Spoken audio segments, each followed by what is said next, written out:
Au sud de Manhattan, sur une petite île, chaque week-end c'est le même défilé.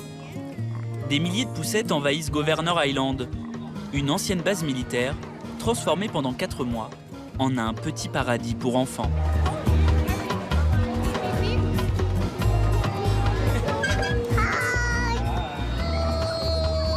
Les New-Yorkais sont tombés amoureux de ce parc unique au monde, composé d'une vingtaine de manèges d'un autre temps.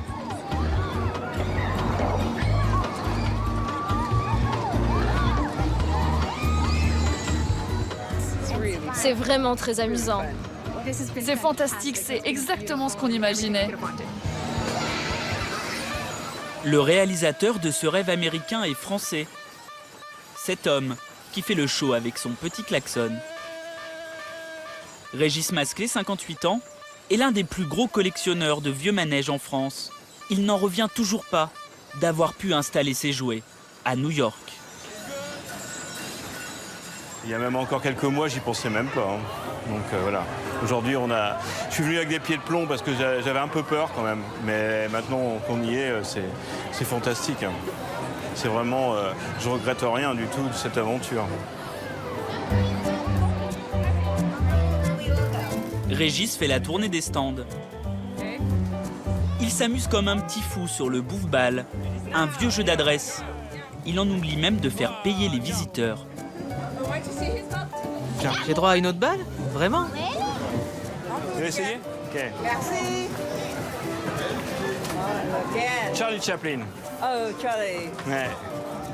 Ouais. Et vous donnez du rêve aux autres petits garçons? Bah, il n'y a pas que les petits-enfants. Il y a aussi les parents. Regardez ça, les mamies à me photographier. Je suis devenu le Père Noël toute l'année ici. Pour les Américains, c'est un nouveau Père Noël. Mais cela fait déjà 30 ans que Régis Masclé enchante les petits Français avec ses attractions d'antan. Tu me fais tourner la tête. Une semaine par mois, il sillonne les routes de France à la recherche de vieux manèges qu'il veut racheter pour les sauver de la destruction. J'ai restauré peut-être pas loin de 30 manèges, mais j'ai toujours la même envie. Donc voilà, le moindre boulon, je connais tout. Je peux réparer des manèges par téléphone parce que je connais tout par cœur. Là. Donc, Les 30 manèges qu'il a restaurés sont installés un peu partout en France. Comme ici à Nantes, dans un grand centre commercial. Et sur les places des villages.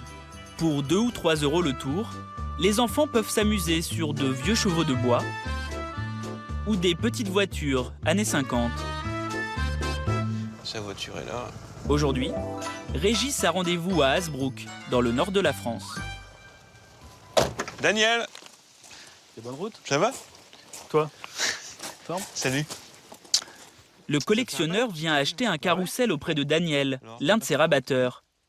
Il l'a récupéré en pièces détachées chez un forain, qui ne l'utilisait plus depuis 50 ans.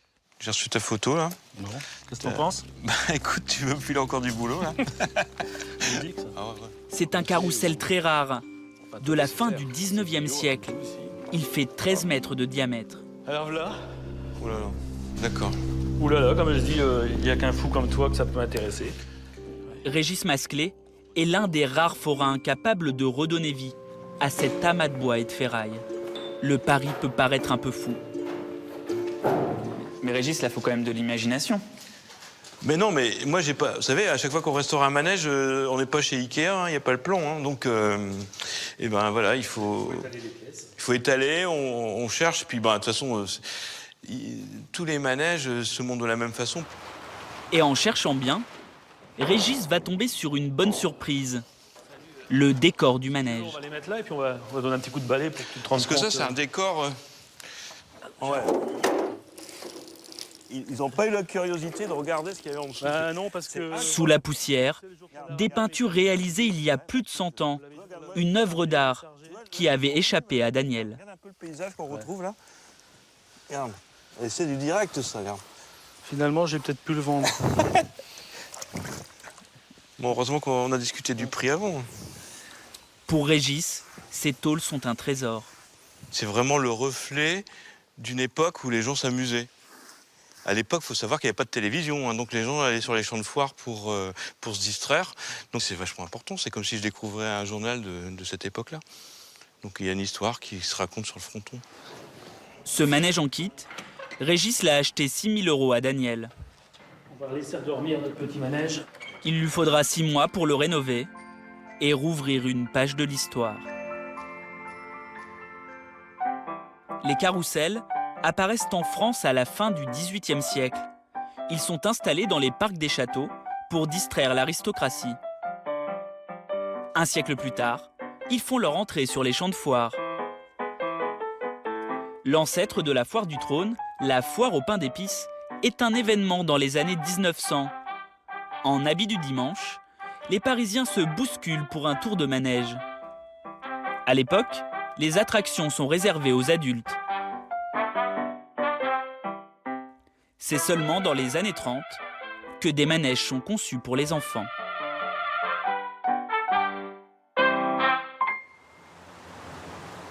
De cette grande époque de la fête foraine, Régis a gardé quelques pièces, exposées en bonne place dans sa maison près de Rennes. C'est ce qu'on appelle un toto. C'est-à-dire que c'est un petit clown qui monte sur un mât de cocagne. Donc c'était un jeu forain où les gens pouvaient miser sur l'objet qui allait être tiré au sort par le petit toto. Alors bon, c'est très vieux. Hein.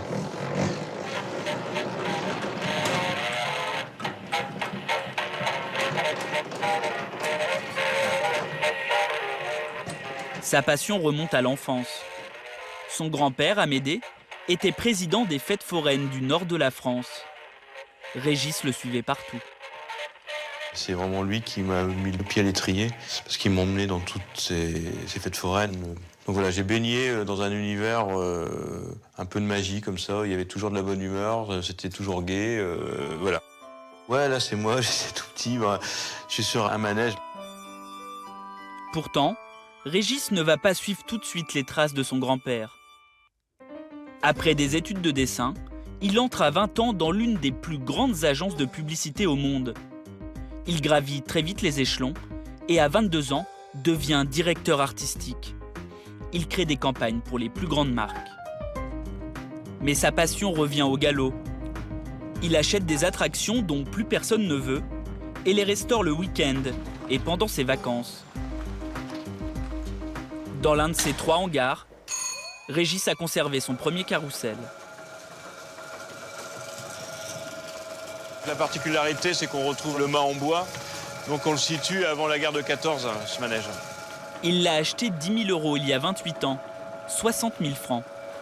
On allait régulièrement en vacances sur une petite île et je trouvais que c'était intéressant d'y mettre un manège et en faire profiter les autres enfants. Sur l'île de Groix, en Bretagne, ce vieux carrousel connaît un joli succès auprès des enfants. Et Régis Masclet commence à se faire un nom dans le milieu forain. En 2000, il est demandé dans toute la France pour installer des manèges. Il doit alors faire un choix, la pub ou ses jouets. Dans la pub, j'avais quand même un métier hyper confortable à tous les niveaux. Hein, donc je gagnais bien ma vie, les choses étaient simples. Et puis la passion est devenue tellement grandissante qu'il m'était impossible de faire les deux. Il démissionne et crée sa petite entreprise. Aujourd'hui, elle est florissante. Il a 25 employés qui font tourner ses attractions dans tout le pays. Régis, lui, passe les 2/3 de son temps dans ses hangars, à réparer les pièces qui ont besoin d'un petit coup de jeune.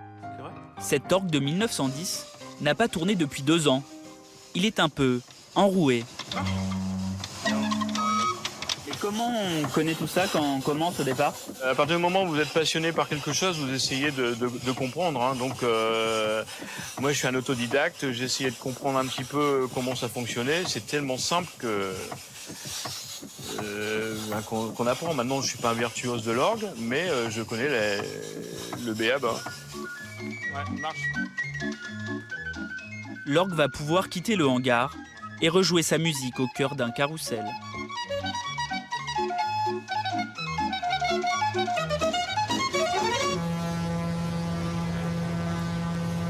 À New York, Régis Masclet a embarqué son fils dans son aventure américaine. Adrien, 25 ans, a rejoint l'entreprise de son père après son BTS. Depuis le mois de juin, il gère le parc de Governor Island. Des fondus de vieux manèges, il y en a aussi aux États-Unis. Adrien a rencontré un collectionneur américain, aussi fou que son papa. Bonjour, comment ça va? Bob est menuisier. Il est spécialisé dans la restauration des chevaux de bois. Régis. Ça, c'est moi qui l'ai sculpté. Comme celle de Régis, sa maison est un musée de la fête foraine. Et elle abrite une pièce exceptionnelle. Une cible de tir à la carabine. Elle date de 1900 et elle est made in France. La cible est là, et quand on la touche, la scène se déclenche. Ça, par contre, ça m'intéresse. Ce petit personnage crie, lui, il éteint le feu, et ces deux-là, ils pompent l'eau. Il y a tout un super mécanisme derrière, Je me suis débarrassé de tous mes jeux de tir, parce que je n'aime pas ça. J'ai gardé celui-là, parce que les peintures sont extraordinaires. On voit plus trop les coups de balle, mais on voit les petits trous des mauvais tireurs qui tirent à côté. Là. Et ça, ils vont, ça. Une pièce française unique à l'autre bout du monde. Régis saute sur l'occasion. L'affaire se conclut pour 2500 € et un tour gratuit de petit train dans le jardin de Bob. Amuse-toi bien. Non, attends, c'est fou, j'ai trouvé quelqu'un de plus fou que moi encore. Au revoir. Hein.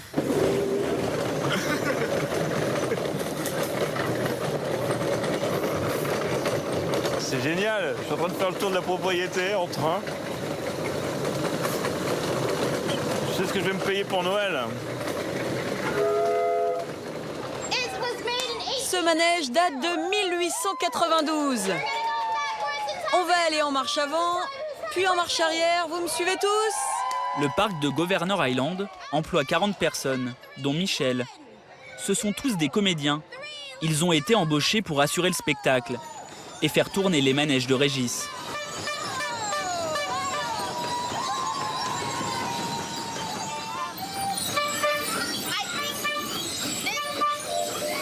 Au début, il faut que les gens pédalent et le moteur se met en route.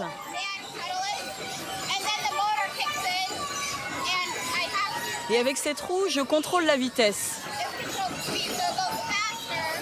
De ce côté, je vais moins vite et de l'autre, je vais plus vite. Et on peut aussi aller en marche avant et en marche arrière.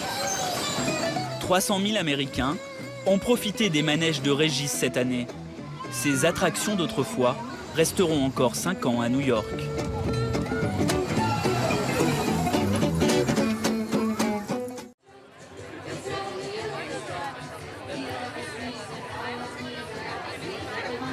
Un, deux, trois, go! Vas-y Wilbur! Vas-y Wilbur! C'était Wilbur Junior. Wilbur! C'est mon cochon ça! C'est mon cochon! C'est un incontournable de la plus grande foire des États-Unis à Dallas. La course de cochons nains. Je vais mettre un billet sur le rouge. C'est mon favori. Tu veux miser $1? Va pour $1. Au sein de la famille Mick, ce spectacle fait même l'objet de paris. Vas-y le rouge! Vas-y le rouge! Allez le cochon! Vas-y le cochon!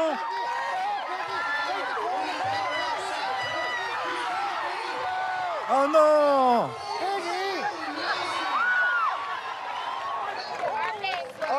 Notre cochon a perdu. Mais pourquoi il a fait demi-tour? Mais ouais, j'y crois pas. Il n'y a qu'au Texas qu'on peut voir ça.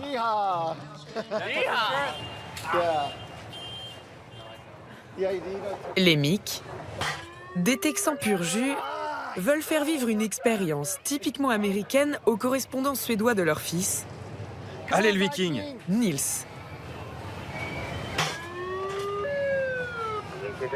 On ne vit qu'une fois, pas vrai? Exactement. Allez, c'est parti!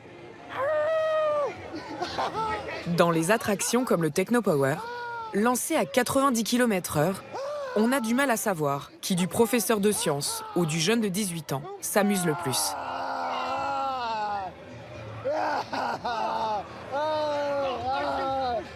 Oh la vache! Ma chaussure! On va la retrouver.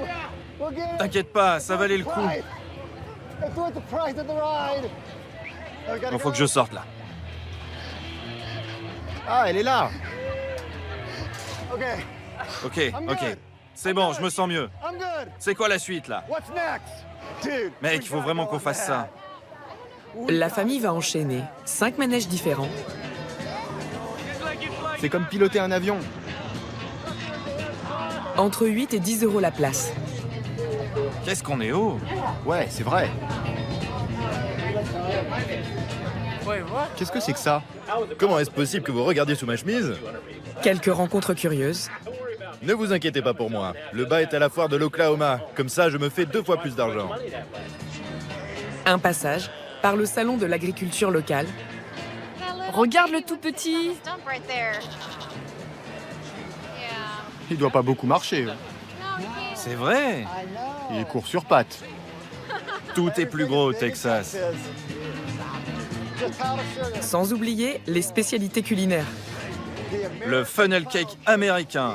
C'est frit, croquant et ça a du goût. Tout ce que vous pouvez mettre dans une friteuse, vous le trouverez à la foire. Ça, c'est juste de la pâte à beignets qu'on a fait frire. Alors? C'est nourrissant. J'en mangerai pas tous les jours. En 5 heures, la famille a dépensé l'équivalent de 300 €. Pour finir, Oh, je veux voir Big Tex de près. la mascotte de la foire. Le plus grand cow-boy robotisé des États-Unis.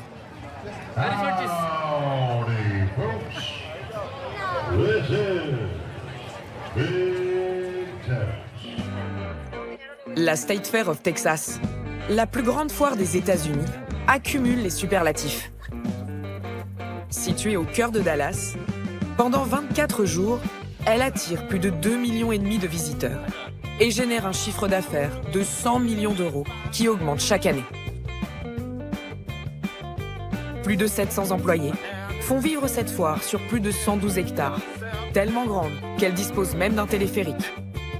Presque un petit pays où à l'entrée, il faut changer ses dollars contre la monnaie locale, les coupons. On y vient pour s'amuser, mais aussi retrouver un art de vivre typiquement texan. Entre musique country, concours de bétail et rodéo.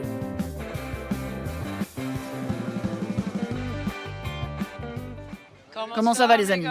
Tiens, voilà la feuille de présence. Vous avez fait l'inspection? Vous avez vérifié les chaises? Les chaînes? Pas de problème? On la surnomme Marie la Dragonne. À 58 ans, Marie Taylor fait partie d'une des plus grandes familles de forains des États-Unis. Fais celle-là.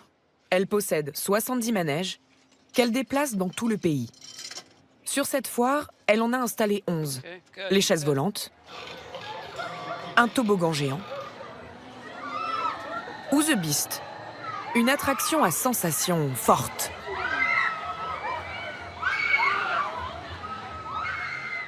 Le manège, qui ici lui rapporte le plus, c'est la Grande Roue. Avec ses 64 mètres de haut, l'étoile du Texas garde son emplacement toute l'année et ne fonctionne que pendant les 24 jours de la foire. Il faut fermer une des files d'attente. Quand il aura chargé cette nacelle, je ne veux plus voir personne dans cette queue, ok? Merci. Marie doit s'assurer de toujours remplir la roue de manière continue.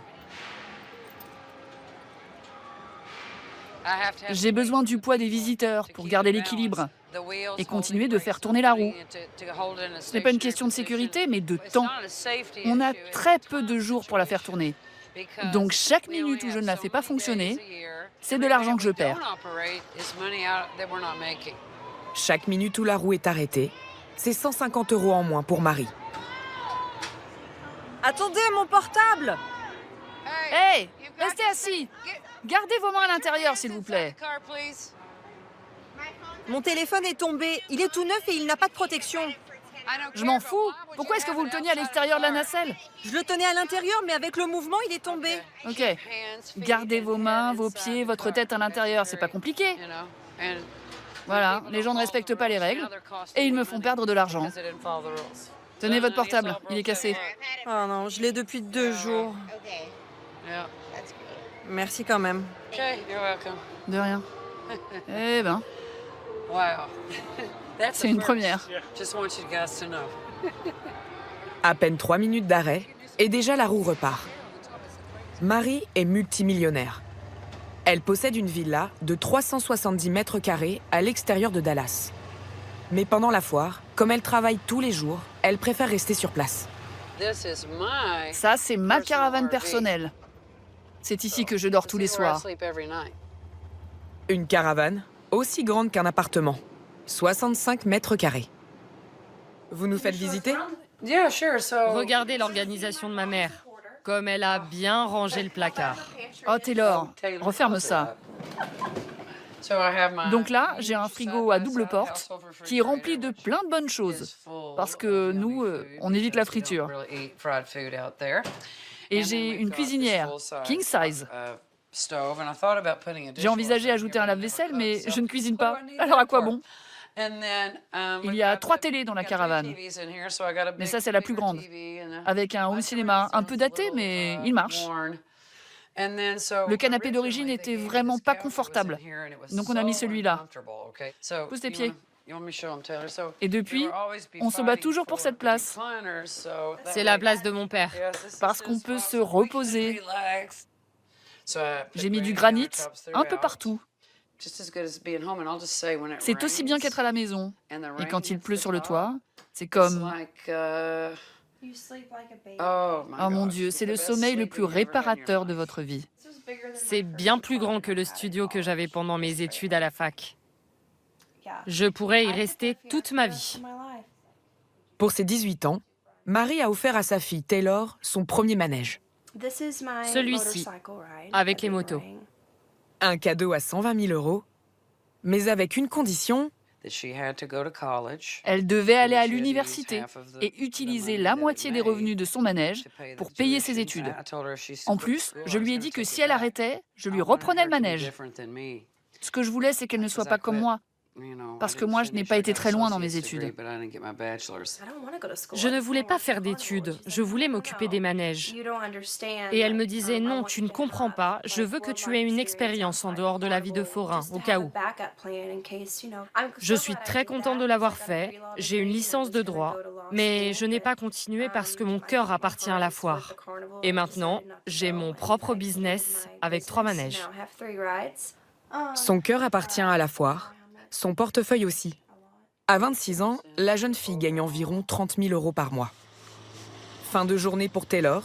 Dans ses boîtes scellées, les coupons de tous les manèges de la famille. Elle doit les déposer aux équipes de la foire pour qu'ils les convertissent en dollars. C'est lourd, je vais le tirer. Mais avant, elle s'arrête à son bureau pour peser les 2 boîtes de la grande roue avec Mike, le responsable du manège.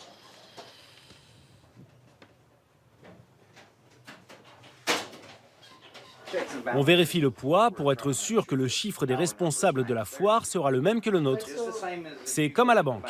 Quand vous allez faire un retrait en espèces, le banquier vous donne les billets et vous les recomptez. Je ne dis pas qu'il pèse mal les tickets, mais c'est bien de faire une double vérification.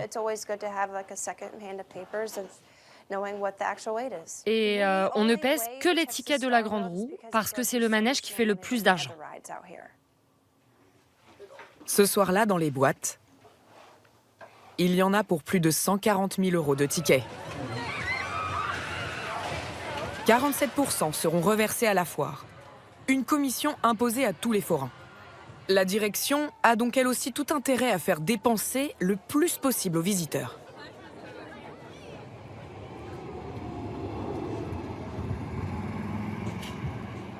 David, c'est plus bas, plus bas. Dès l'aube, avec ses airs de cow-boy, Rusty Fitzgerald, directeur adjoint de la foire, est sur le pont. Ce matin, il trouve que Big Tex est un peu débraillé.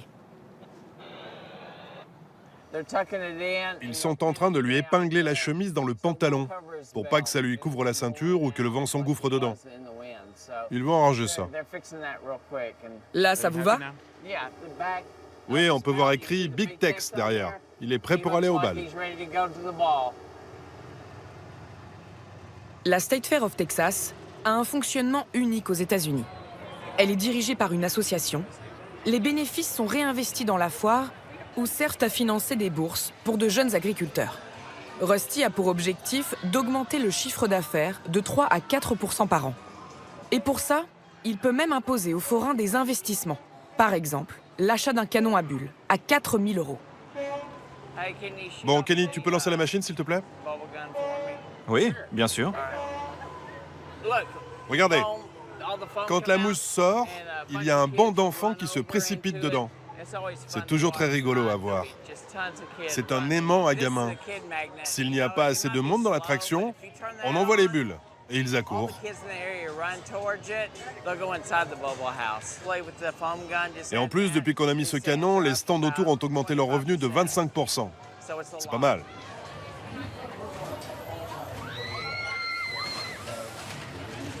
Rusty décide aussi quel manège a le droit de s'installer et sur quel emplacement.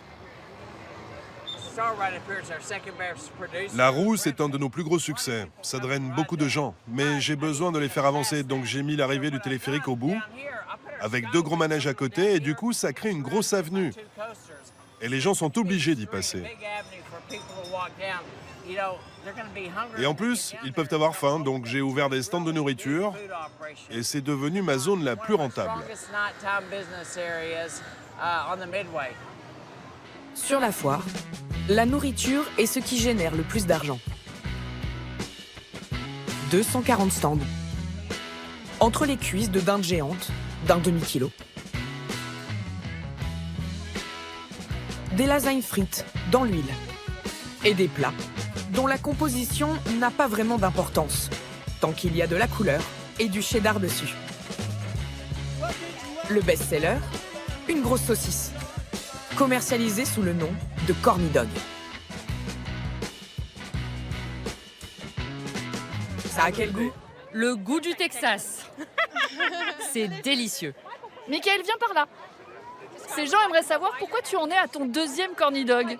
Tu peux arrêter de dire ça à tout le monde? Oh oh, j'ai vendu la mèche. Pas du tout, c'est mon premier. Et ils sont vraiment très bons, j'en mange tous les ans.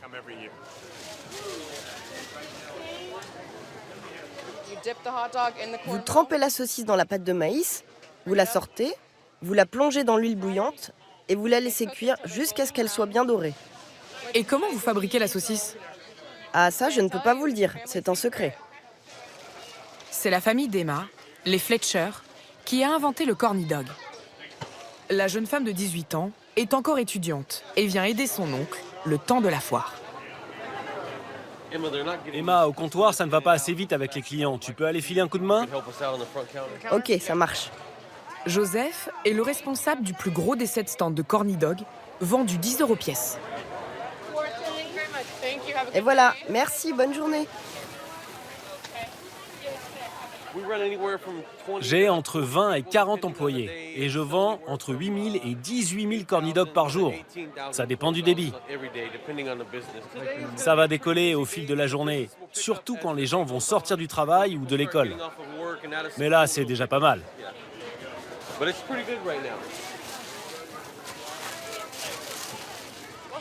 La doyenne de la famille, Gigi, 73 ans, est devenue une petite célébrité au Texas. Ça vous plaît? Ah, c'est vous, mon Dieu! Il est bon, ce Corny Dog? J'adore. Tant mieux. C'est pour votre petit déjeuner? Oui, quand on arrive, c'est la première chose qu'on fait. Oui, comme ça, c'est bien. J'adore. Vous êtes aussi une star. Le Corny Dog a même fait des adeptes, bien loin de la patrie américaine. Ça, c'est quand Gorbatchev est venu visiter la foire. Il a mangé des Corny Dogs et je me souviens l'avoir entendu dire que ça lui rappelait un plat qu'ils ont en Russie.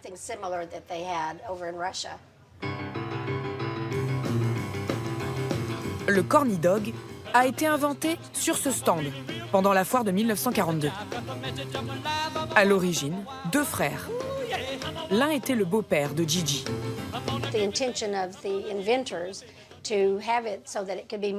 Il voulait que ce soit pratique à manger et qu'on puisse se déplacer, qu'on ait une boisson dans une main, un corny dog dans l'autre et pouvoir déambuler entre les attractions. Ce qu'on vend, c'est une expérience. Parfois, le goût n'est pas parfait, mais ce n'est pas important. Les gens aiment la tradition et le fait que ce soit une entreprise familiale. En 80 ans, la méthode de fabrication n'a pas changé. Bonjour. En ce moment, je m'occupe de vos fiches de paye. Vous travaillez vraiment trop. Une douzaine d'employés enfilent, un par un, les bâtonnets dans les saucisses pour 15 $ de l'heure, 2 fois plus que le salaire minimum au Texas. Quand ça va se terminer, vous allez toutes me manquer. Miss Gwen, Emma, Elisabeth et surtout toi, ma chérie. Stéphanie, mère de 3 enfants, est une habituée de la foire. J'ai fait la sécurité pendant 8 ans, mais je voulais changer. Et j'ai vu que les Fletcher recrutaient. J'ai postulé. Et voilà, je suis là. Mon mari travaille toute l'année. Moi, je ne travaille que pendant la foire et ça nous fait un petit plus. C'est le cœur du business. J'aime vraiment ces femmes. C'est ce que je leur dis toujours. Sans elles, il n'y aurait pas de business. Et je sais combien c'est dur. Je vois parfois les mains abîmées parce que c'est difficile d'enfiler 5 ou 600 000 corny dogs en 24 jours. Mais vous pourriez faire ça autrement? On pourrait. Il y a des machines qui le font. Mais on a fait des tests et les filles sont vraiment plus rapides. La famille réalise 90% de son chiffre d'affaires annuel en seulement 24 jours de foire. Vous devriez en prendre un.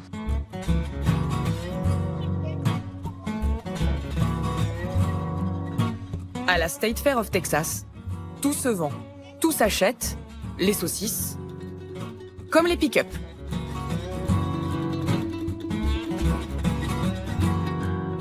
À grand renfort de cascade pour appâter le client.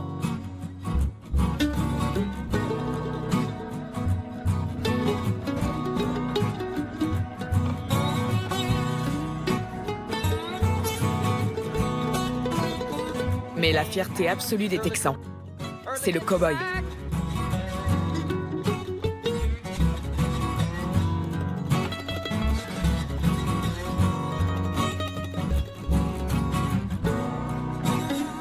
Cette année, la State Fair of Texas accueille les demi-finales et la finale de l'une des plus grandes compétitions de rodéo du pays.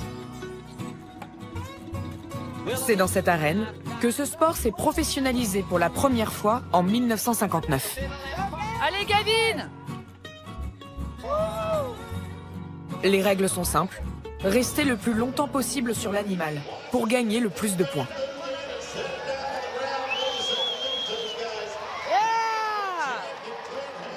C'est bientôt son tour.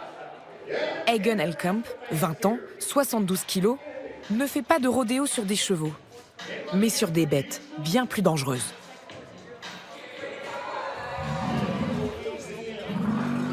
Des taureaux d'1 tonne.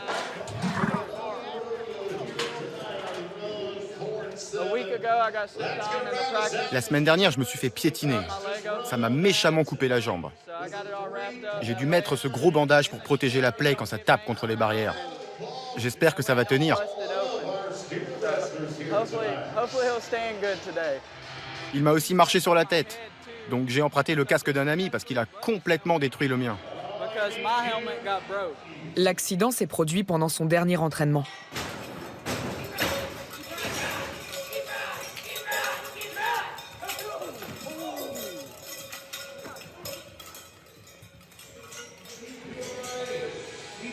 Hagen n'est pas un cow-boy professionnel. La semaine, il est électricien. Pourtant, il fait partie du top 8 de sa catégorie. En fonction de ses performances, il peut gagner pendant la foire jusqu'à 10 000 €. Dans les gradins, sa femme, Brianna, son père, Gary, et sa mère, Brandy, un peu stressée.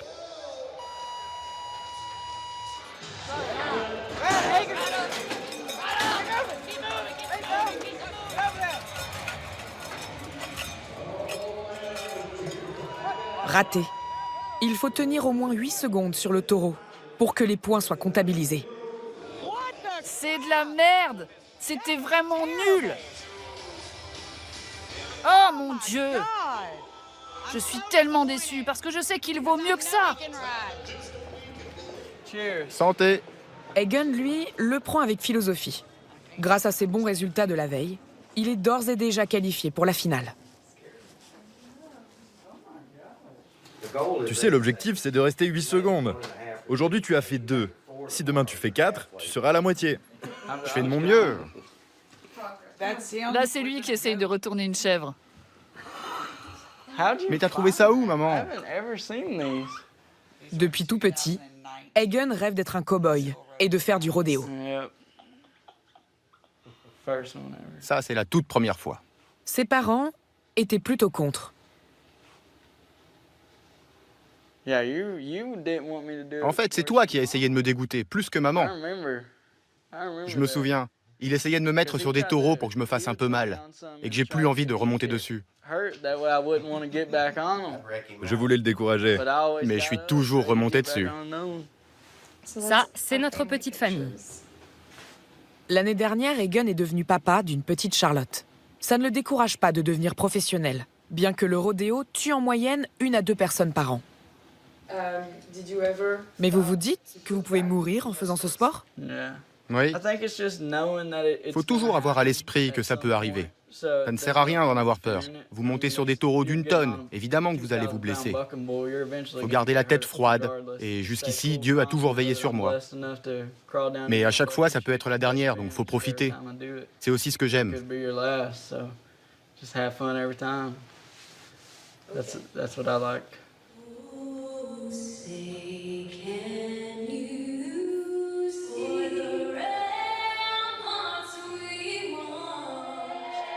Jour de finale. Les taureaux sont tirés au sort et ils ont chacun leur caractère. Certains préfèrent quitter l'arène, quand d'autres, plus combatifs, restent pour en découdre jusqu'au bout.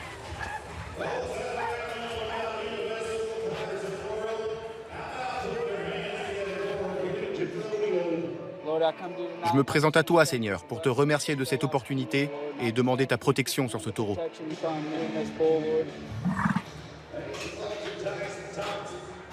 Vas-y, Egan! Allez, tiens bon!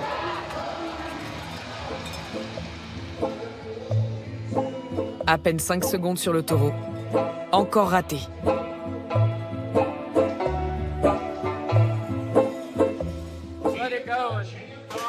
Je pense déjà à la prochaine compétition. Au moins, je ne suis pas blessé. Faut toujours voir le bon côté des choses. L'année dernière, Egan a participé à 20 compétitions de rodéo et a tout de même gagné 30 000 €.